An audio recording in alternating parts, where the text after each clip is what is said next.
Training academy வந்து பார்த்திங்கன்னா நம்ம 2022 ஸ்டார்ட் பண்ணுதுங்க இந்த name of equinox.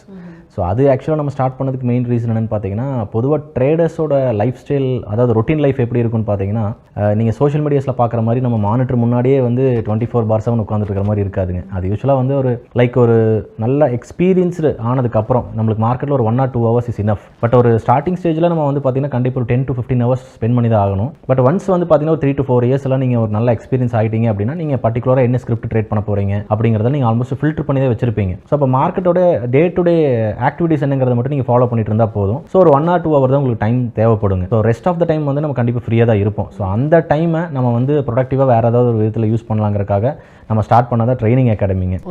So but ஆனால் 2022 நம்ம ஆல்மோஸ்ட் ஒரு ஹாஃப் கிராஸ் பண்ணும்போதே நம்ம வந்து போர்ட்ஃபோலியோ மேனேஜ்மெண்ட் நம்ம ஸ்டார்ட் பண்ணிட்டோம். ஸோ அப்போ அதில் வந்து நம்ம கம்ப்ளீட்லி வந்து நம்ம கார்பரேட்ஸ்க்காகட்டும் இல்லை கம்பெனிஸ்க்கு லைக் இண்டிவிஜுவல்ஸ்க்குலாம் நம்ம போர்ட்ஃபோலியோ மேனேஜ்மெண்ட் பண்ணி கொடுக்க ஆரம்பிச்சதுக்கப்புறம் ட்ரைனிங்கில் வந்து நம்மளால் டைம் ஸ்பெண்ட் பண்ண முடியலைங்க. ஸோ கம்ப்ளீட்லி நம்ம இங்கே இதிலே ஆக்குப்பைடு. ஸோ அந்த விஷயத்தினால நம்ம ட்ரைனிங் ஸ்டாப் பண்ணியாச்சு. We are doing only portfolios.